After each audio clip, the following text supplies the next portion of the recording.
हमारी हीरोइन जब वहां पर अपने मोबाइल की तरफ देखती है ना, वो सोचती है सच में इस बार ये ख्वाहिश वाला सिस्टम थोड़ा पहले आ गया है, लेकिन जितना जल्दी हो सके उतना जल्दी बेहतर है।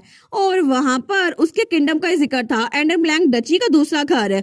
वो सोचती है अच्छा मुझे नहीं पता था ये यहीं पर है, लेकिन जैसे वो वहां पर नाम देखती है ना और रिलेशनशिप, तो वहां पे लिखा हुआ था ट्विंस।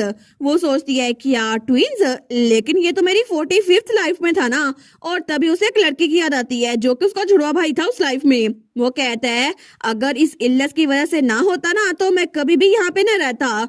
वो सोचती है मेरा ट्विन ब्रदर, वो तो हमेशा बेड पे लेटा रहता था क्योंकि उस वक्त उसकी हालत बहुत ज्यादा बुरी थी। लेकिन मेरी 45th लाइफ में वो टाइम जब मैं मरी थी ना, तो तब मैं 17 साल की थी और उस टाइम का विंटर था, और वो कोई और नहीं मेरा ट्विन ब्रदर जो कि अब मेरा बड़ा भाई डैमियन ही था। लेकिन तब वो बताते हुए कहती है 45th लाइफ, वो वाला वर्ड वहां पर तो बहुत ज्यादा पैसा चलता था, लेकिन मैं एक ऐसे घर में पैदा हुई थी जहां पर बहुत ही ज्यादा दौलत थी और नेचुरली मेरी फैमिली के पास बहुत ज्यादा पावर थी। इसी वजह से सबको मेरे आने का इंतजार था। लेकिन उस लाइफ में भी मैं हमेशा बहुत ज्यादा खर्च किया करती थी और जिंदा रहने के लिए मुझे अपनी मोम के टेस्ट के हिसाब से जिंदा रहना पड़ा था।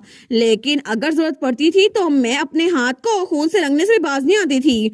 लेकिन उस वक्त मैं अकेली नहीं थी। मुझे पता था अगर मैं अकेली होती तो मैं भाग सकती थी, लेकिन कोई था जिसको मुझे प्रोटेक्ट करना था। वो कोई और नहीं मेरा इकलौता भाई, मेरा ट्विन ब्रदर था जिसको मुझे प्रोटेक्ट करना था। क्योंकि जब से हम पैदा हुए थे ना, हम दोनों की आंखों और बालों का कलर सेम ही था और इसी वजह से हर किसी को हमसे एक्सपेक्टेशन थी। लेकिन जैसे ही हम लोग 3 साल के हुए ना, मेरे ट्विन ब्रदर की हालत बहुत ज्यादा बुरी होना शुरू हो गई और तब उसकी मॉम वहां पर आई थी। वो कहती है एक फेल्ड प्रोडक्ट, कितने डिसअपॉइंटमेंट की बात है ना।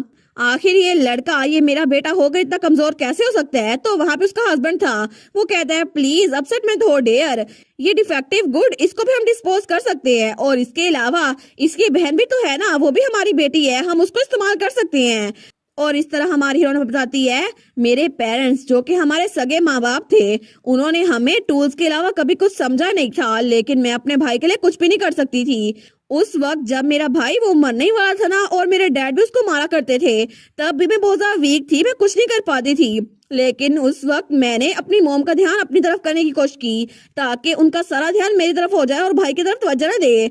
लेकिन तब जब मैं बड़ी हुई तो मॉम ने भी कहा था फाइनली तुमने अपने भाई पे थोड़ी शक्ल्स डाल दी हैं, मैं वैसे भी उसको बर्दाश्त नहीं कर सकती। तो मैंने कहा बिल्कुल वो मेरा जुड़वा भाई है, लेकिन फिर भी उसको भी यूजफुल होना चाहिए। मुझे लगता है कि वो फादर की तरह ही किसी और घर में जाएगा और इस तरह उसकी वजह से हमें फायदा होगा, है ना। तो उसकी माँ कहती है बिल्कुल, तुम तो बिल्कुल मेरी तरह चालाक हो और तुम तो अपने भाई को भी किसी और जगह पे बेचने पे बिल्कुल नाकाम नहीं रहोगी। हमारी कहती है वैसे भी उसका फेस ही तो है सब कुछ उसके पास, तो हम उसे किसी और घर में चरा बना के क्यों ना भेजे। तो हमारे कहती है और भी अच्छा होगा अगर मेरा भाई हमेशा के लिए वहीं पर रहे और यहाँ पे वापस ना आए। तो उसकी माँ कहती है अगर वो वहाँ पे मर जाए तो जरा अच्छा है। लेकिन हमारी हीरोइन का भाई वहाँ पर उसकी बात सुन रहा था। तो हमारे कहती है बिल्कुल मोम आप ठीक कह रही हैं। लेकिन वो दिल में सोचती है मैं सिर्फ अपने भाई को यहाँ से इसलिए भेजना चाहती थी क्योंकि यहाँ पर उसके साथ कभी अच्छा सलूक नहीं हुआ था और इसी वजह से मैंने उस लाइफ में अपनी मोम की हाँ में हाँ मिलाई और मैं चाहती थी मेरा भाई यहाँ से चला जाए। लेकिन तब जब मैं उसके कमरे में आई थी ना, तो उसने भी कहा था बिल्कुल तुम भी वही सोचती हो जो सब लोग सोचते हैं, अगर तुम्हें मुझे मारना ही है तो अभी मार दो, मैं कभी भी किसी की प्लेथिंग नहीं बनूंगा। तो हमारे कहती है मुझे नहीं पता कि मुझे अपने आप को कितना रिपीट करना पड़ेगा, क्योंकि अपनी इस बॉडी के साथ तुम हमारे किसी काम के रही हो और इस बीमारी के साथ तुम कुछ नहीं कर सकते। तो वो कहता है कि सब लोग इतनी दूर क्यों चले गए हैं, मुझे पता है मैं कुछ नहीं कर सकता, लेकिन फिर भी आखिर मैं यहाँ पर क्यों नहीं रह सकता। तो हमारी उन कहती है एक बीमार इंसान से ये बात सुनना बहुत ही जरा अजीब लग रहा है, मुझे लगता है तुम्हें यहाँ से निकल जाना चाहिए। लेकिन वो सोचती है मैं अपने भाई को तकलीफ भी नहीं देखना चाहती, इसी वजह से बार बार मैं ये रेश्योर कर रही थी कि उससे मुझसे नफरत हो जाए। लेकिन उस जगह पर काइंडनेस के साथ कोई भी जिंदा नहीं रह सकता, इसी वजह से मैंने ये सब कुछ कहा था। लेकिन प्रेजेंट में वो सोचती है अरे हाँ मैं तो डैमियन से हार्वेस्ट फेस्टिवल के बाद मिली नहीं हूँ और जब ये काम खत्म हो जाएगा ना मैं उससे मिलने के लिए जाऊंगी। और तब हमें बताती है मैं तो किंगडम के सारे टेम्पल्स में से घूमने के बाद जो कि आधा साल लगा था ना, तो फिर रैमियर तो हॉली स्टेट वापस चला गया पोप के एड के तौर पर और पोप बेचारा तो काम करके थक गया था। वो कहता है बस कर दो मुझसे और काम नहीं होता। लेकिन जब रैमियर जा रहा था ना, तो वो कहता है इस बार तुम फर्स्ट ड्यूकल स्टेट में अपनी विंटर गुजारने वाली हो, है ना साशा। तो हमारून कहती है बिल्कुल डैमियन भी वहां पर है और मैं उसको विजिट करने के लिए जा रही हूँ। तो तब रेमियर कहता है लेकिन क्या तुम अगली बार मुझे इनवाइट नहीं करोगी? मैंने सुना था कि विंटर में वो कैसल बड़ा खूबसूरत लगता है। वो कहती है बिल्कुल, मैं उम्मीद करती हूँ कि इस बार भी हम साथ जाएं, लेकिन कितने शर्म की बात है ना, तुम्हें काम पे वापस आना है। वो कहता है ठीक है, लेकिन तब हमारे उसका हाथ पकड़ लेती है। वो कहता है तुम ये जानबूझ के कर रही हो है ना लेडी साशा? हमारे कहती है क्या मतलब? वो कहता है मेरा हाथ पकड़ना। तो वो कहती है क्या तुम्हें मेरा हाथ पकड़ना नापसंद है? अगर ऐसा ही है तो मुझे बता दो, क्योंकि बचपन में तो हम हमेशा एक दूसरे का हाथ पकड़ के चला करते थे। वो कहता है तब हम छोटे बच्चे थे ना, लेकिन अब हम बड़े हो रहे हैं। लेकिन तब वो बेचारा तो ब्लश किया जा रहा था। लेकिन तब वो कहता है एनीवेज, मैं उम्मीद करता हूँ कि तुम मेरे अलावा किसी और का हाथ ना पकड़ना। तो हमारे कहते हैं किसी और का? वो कहता है जैसे कि यंग ड्यूक लेवेंटिस का। वो कहते हैं अच्छा तुम मिकाइल की बात कर रहे हो? नहीं नहीं, मैं तो उससे कभी कभार ही मिलती हूँ। वो कहता है पिछली बार तो मिली थी ना तुम उससे। तो हमारा कहती है मिकाइल और तुम दोनों मेरे दोस्त हो, तो इससे फर्क नहीं पड़ता कौन मेरे ज्यादा करीब है, क्योंकि तुम दोनों ही मेरे दोस्त हो। और वो सोचती है लगता है इसको मेरे बारे में फिक्र हो रही है कि मैं हर्ट हो जाऊंगी। लेकिन तब उससे कहती है कि इससे तुम्हारा काम आसान हो गया। वो सोचती है इन सब को मेरी फिक्र है, ये बात सेंस में बनाती है। तो रेमियर कहता है हाँ बिल्कुल थैंक यू, और अब मैं चलता हूँ लेडी साशा। और उसके बाद उसकी बग्गी वहां से जा रही थी, लेकिन हमारी ने उसको बाय कर रही थी। वो सोचती है रेमियर, मुझे लगता है कि अब इसकी आंखों में जरा अकेलापन नजर आता है, शायद यही वजह है कि ये बात मुझे बहुत ज्यादा बोदर कर रही है। और तब एक हफ्ते बाद जब वो डची से निकल रही थी ना, तो उसका डैड कहता है कि मोम और डैड भी चले। वो कहती है नहीं नहीं, आपको सिस्टर के साथ जाना है ना। तो तब वो सोचती है मैं अपने भाई के घर पे गई जहाँ पे फर्स्ट ड्यूकल स्टेट थी, और तब उसकी बग्गी वहां जा रही थी। लेकिन उसकी मेट कहती है माई लेडी, मैं तो अभी बड़ी फिक्रमंद हूँ। हमारन कहती है अच्छा किस बारे में? वो तो बुक पढ़ी थी। तो उसकी मेट कहती है माई लेडी, आपकी हेल्थ अभी भी अच्छी नहीं है, और मैंने सुना था कि वहां पे विंटर बड़ा इनफेमस है अपनी कोल्ड की वजह से। अगर आपको ठंड लग गई तो क्या आपको और कपड़े नहीं पहनने चाहिए? तो हमारा कहती है मैंने पहले ही बहुत सारी लेयर्स पहनी हुई हैं। और तब उसकी मेट तो कह रही थी जब हम वहां पे पहुंचे ना, तो कम से कम आप गर्म दूध का एक कप तो पी लीजिएगा। वो सोचती है बस बहुत हो गया, मैं इतनी भी अब कमजोर नहीं हूँ। लेकिन तब वो बग्गी से बाहर देखती है, तो उसकी मेट कहती है माई लेडी आपको ठंड लग जाएगी। वो सोचती है फिर भी मैं जल्दी पहुंचने वाली हूँ। और तभी उसको वहां से कोई नजर आता है। वो कहती है वो आओ, मतलब मैं पहुंचने वाली हूँ। और वहां पर उसका भाई डैमियन खड़ा हुआ था, जो कि बाकी गार्ड्स के साथ था। लेकिन तभी उसका भाई उसको देखकर स्माइल करता है। वो सोचती है डैमियन मेरा भाई, फाइनली मैं इससे मिल पा रही हूँ। और तब थोड़ी देर बाद वो लोग अंदर कमरे में बैठे हुए थे, और तब उसके भाई ने उसको चाय दी थी। वो कहता है मैंने तुम्हें कहा भी था स्प्रिंग में आना, लेकिन तुम कभी सुनती नहीं हो। हमारून कहती है आपने लिखा था कि विंटर ड्यूकल स्टेट बड़ी ब्यूटीफुल है, तो मैं क्यूरियस हो गई थी। तो उसका भाई कहता है तुम इतनी क्यूरियस थी कि तुमने थोड़ा इंतजार भी नहीं किया और सर्दियों में ही आ गई। वो कहती है बिल्कुल, लेकिन तब वो स्माइल करी थी। तो उसका भाई कहता है जब भी ऐसी बात की बारी आती है ना, तुम तभी स्माइल करती हो, और पहले भी तुम बहुत मुश्किल से स्माइल किया करती थी, लेकिन मैं खुश हूँ कि मुझे पता चल गया तुम्हें टाइगर पसंद है। वो कहती है अच्छा, मतलब आपकी जो डॉल आपने मुझे दी थी है ना, आप उसकी बात कर रहे हैं ना? तो उसका भाई कहता है बिल्कुल, मुझे अच्छा लगा कि तुम्हारे पास मेरी डॉल थी और तुमने उसको संभाल के रखा। वो कहती है मैं भी बड़ी थैंकफुल हूँ कि आपने इतनी प्रीशियस चीज मुझे दी। लेकिन तभी एक दूसरे की तरफ देखते हैं, और तभी दोनों की हंसी निकल गई थी। वो सोचती है तो मैं 6 महीने की थी जब उसने अपनी डॉल मुझे दी थी, लेकिन मैं तब की बात कर रही हूँ। लेकिन तभी उसका भाई कहता है एनीवेज, मैंने आर्च ड्यूक लेवेंटिस की नकल करने की कोशिश की है। वो कहती है क्या ग्रैंडपा की? लेकिन वो सोचती है क्या हो सकता है, कहीं मेरे भाई ने भी मेरे लिए बहुत बड़ी लाइब्रेरी तो नहीं बना दी? और ऐसा ही हुआ था, उसके भाई ने भी उसके लिए पूरी लाइब्रेरी सेट कर दी थी। वो सोचती है ये सच में मुझे लाइब्रेरी गिफ्ट कर रहा है, लेकिन ये तो आज डटी से भी जरा बड़ी है। तो उसका भाई कहता है क्या तुम्हें पसंद आई? वो कहती है ऑफ कोर्स मुझे पसंद आई, लेकिन आपको ये करने की जरूरत नहीं थी। तो उसका भाई कहता है अब ये इतनी भी बड़ी लाइब्रेरी नहीं है, मैं अपनी छोटी बहन के लिए इतना तो कर ही सकता हूँ ना, वैसे भी मुझे तुम्हें रिश्वत देनी थी। हमारी कहती है रिश्वत? वो कहता है ताकि तुम अक्सर मुझसे मिलने के लिए आ जाया करो।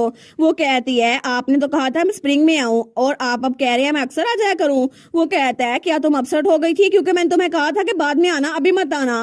वो कहती है हाँ हाँ थोड़ी सी, लेकिन तब वो लाइब्रेरी चेक कर रही थी। तो उसका भाई कहता है मैं तो बस परेशान था कि यहाँ पे सर्दी बहुत ज्यादा होती है और तुम्हें ठंड ना लग जाए, और इसी वजह से मैंने चाहता था कि तुम यहाँ पर आओ। वो कहती है लेकिन क्यों नहीं, वैसे भी ये भी मेरा घर है ना, तो मैं यहाँ पर आती रहूंगी, और इसके अलावा ऐसा नहीं है कि मुझे ठंड ना पसंद है। तो उसका भाई कहता है अच्छा, फिर तो मुझे मेरी छोटी बहन के बारे में बड़ी चीजें पता चल रही हैं। लेकिन तब हमारी साशा कहती है और वैसे भी मैं सिर्फ यहाँ पर इसलिए नहीं आई क्योंकि मुझे ये कैसल देखना था। तो उसका भाई कहता है अच्छा फिर किस लिए? तो हमारन कहती है बिग ब्रदर, आप यहाँ पर स्टेट में अकेले रहते हैं ना, इसी वजह से आपको बड़ा अकेलापन फील होता होगा, है ना? तो वो कहता है सच में मेरी बहन को मेरे बारे में सब कुछ पता है। तो वो कहती है और इस बारे में सिस्टर, फादर और मदर को भी नहीं पता, है ना? वो कहता है बिल्कुल, ये हम दोनों का सीक्रेट है और इस बारे में किसी को ना बताना। तो हमारी हीरोइन कहती है ठीक है, लेकिन तब स्माइल कर कहता है वेलकम टू ड्यूकल स्टेट अनस्तासिया। और तब कुछ दिनों बाद वो लोग वहां पर बैठ के काम कर रहे थे, तो उसका भाई कहता है मेरी छोटी बहन को इतना काम क्यों करना पड़ रहा है, मैं तो अभी भी उम्मीद कर रहा हूँ कि तुम बस आराम से खेलती रहो। वो कहती है लेकिन फिर भी मुझे भी थोड़ा काम संभालने देना, मैं बड़ी हो गई हूँ। तो उसका भाई कहता है सारा काम मैं और पेरेंट्स संभाल रहे हैं, तुम्हें फिक्र करने की जरूरत नहीं है। वो कहती है लेकिन फिर भी मुझे काम करना अच्छा लगता है, इसी वजह से क्योंकि मैं भी हाउस एंडर ब्लैंक की एक बेटी हूँ और इसके अलावा जंगल के इस हिस्से में अगर मैं काम करूंगी ना तो जरा इजी हो जाएगा। वो सोचती है एक फॉरेस्ट जो कि फर्स्ट ड्यूकल रेसिडेंट और मैजिक टावर के दरमियान बना हुआ है, क्योंकि मैजिक टावर और ड्यूकल हाउस वो तो अभी अच्छे टर्म्स में है ना, लेकिन बहुत पहले ओल्ड मैजिक टावर वो तो बड़ा एक्सक्लूसिव था। उसने आउटसाइडर को यहाँ पे आने से रोकने के लिए जंगल पे जादू किया था, लेकिन बाद में उस जादू की वजह से जंगल खतरनाक बन गया और वहाँ मॉन्स्टर आना शुरू हो गए और मैं उसी मसले को हल करने के लिए वहाँ जाऊंगी। लेकिन तब अगले दिन वो जंगल में पहुंच चुकी थी, तो उसके साथ वही दोनों नाइट्स थे, वो रेड बालों वाली और वो ब्लैक बालों वाला। तो वो रेड बालों वाली नाइट कहती है यंग लेडी एनास्तासिया, क्या हम अपना ऑरा यूज करें, इस जगह को उड़ा दें? वो कहती है हाँ, लेकिन अगर ये एक्सप्लोर हो गया तो? वो कहते हैं नहीं नहीं, एक्सप्लोर नहीं होगा, हम आपसे वादा करते हैं। तो उसका भाई भी साथ आया था। वो कहता है एनास्तासिया क्या तुम श्योर हो इस खतरनाक जंगल में दाखिल होना तुम्हारे लिए ठीक रहेगा? वो कहती है बिल्कुल, वैसे भी नाइट्स और मेजिस उन्होंने इसको इंस्पेक्ट किया है, हम लोग इकट्ठे इंस्पेक्ट कर रहे हैं और वैसे भी हमें ब्रेसलेट भी तो मिला है ना, हालांकि ये सिर्फ एक बार यूज होगा। तो उसका भाई कहता है ठीक है, तो फिर तुम पूरा वक्त मेरा हाथ पकड़े खड़ी रहना, ठीक है? वो सोचती है हालांकि यहाँ पर सिर्फ कमजोर मेरा भाई है, लेकिन फिर भी मैं इससे ये बात कह नहीं सकती। वो कह दिया ठीक है, मैं समझ गई। लेकिन थोड़ी देर बाद सारे के सारे अंदर जंगल में जा रहे थे, तो तब हमारी हीरोइन कहती है प्लीज इस सेक्शन को टच मत कीजिएगा, यहाँ पे बहुत ज्यादा खतरा है। तो मेजिस कहते हैं ठीक है। वो सोचती है इसके अलावा यहाँ पे तो बहुत ज्यादा मैजिकल प्रॉपर्टीज है जो कि बहुत ज्यादा फैली हुई हैं, लेकिन पता नहीं मेरी 45th लाइफ में भी ये बहुत ज्यादा चल रही थी, इसी वजह से मुझे इनसे खतरा है और मैं नहीं चाहती यहाँ पे कुछ अजीब सा हो जाए। तो उसका भाई आता है उसके पास, वो कहता है एनास्तासिया। वो कहती है जी भाई। तो उसका भाई कहता है मुझे लगता है अब तुम्हें रेस्ट करना चाहिए। तो हमारी एनास्तासिया कहती है मैं तो बिल्कुल ठीक हूँ और ये देखा मैंने डॉक्यूमेंट फेंक दिए हैं और मैं बिल्कुल भी आराम नहीं करने वाली। तो उसका भाई बड़ा प्यारा सा मुंह बनाता है। वो सोचती है ठीक है, भाई की बात मान लेती हूँ। और तब वो लोग इकट्ठे हुए पेड़ पे बैठ गए थे। तो वो सोचती है लगता है मेरी फैमिली को अच्छा नहीं लगता जब मैं ओवरवर्क करती हूँ। तो उसका भाई तो बास्केट भी ले आया था। वो कहता है मैं तुम्हारे लिए डिलीशियस चीजें लेकर आया हूँ, इसको खाओ। तो हमारे और एक सैंडविच खा रही थी। वो सोचती है इसका टेस्ट तो बड़ा ही मजे का लग रहा है काम करने के बाद। तो उसका भाई कहता है ठीक है, आराम से खाना। तो हमारे कहती है ठीक है, जब मैंने इसको खत्म कर लिया ना तो मैं वहां जाके भी चेक करूंगी। लेकिन तभी उसका भाई बहुत ज्यादा उदास हो गया था। तो वो सोचती है क्या भाई को क्या हुआ, लेकिन तभी उसका भाई जैसे बड़ा परेशान था कि आखिर एनास्तासिया को बार बार काम क्यों करना पड़ता है। वो कहती है बिग ब्रदर क्या हुआ आपको, क्या कोई टेंशन है? तो वो कहता है क्या नहीं मुझे कुछ भी नहीं हुआ, क्या तुम्हें खाने के लिए और कुछ चाहिए? वो कहती है नहीं मुझे कुछ नहीं चाहिए। तो उसका भाई कहता है ठीक है, तो फिर तुम आराम से ये खाओ। वो सोचती है मुझे कभी नहीं लगा था कि मैं दोबारा से अपने भाई के चेहरे पे वो रिएक्शन देख पाऊंगी, वही रिएक्शन जो मेरी 45th लाइफ में मेरे ट्विन ब्रदर की आंखों में होता था, और इसी वजह से मैं चाहती हूँ मेरा भाई स्माइल करता रहे। तो उसका भाई इसको ड्रिंक देता है। वो कहता है इसको पियो।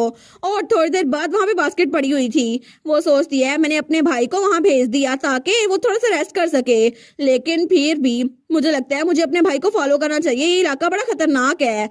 और पहले भी उनका जो एक्सप्रेशन मैंने देखा था ना वो मुझे बड़ा तंग कर रहा था, लेकिन तभी उसके हाथ में जो आर्टिफैक्ट था ना उसमें से आवाज आती है एनास्तासिया।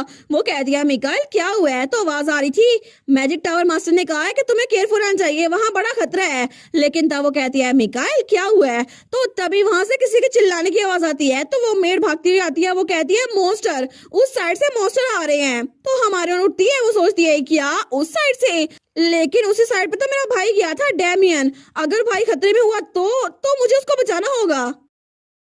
और इसी के साथ ये वाला पार्ट यहीं पर ख़त्म। तो आप लोग बताइएगा आप लोग को ये पार्ट कैसा लगा, और वीडियो को लाइक और चैनल को सब्सक्राइब लाजमी कीजिएगा।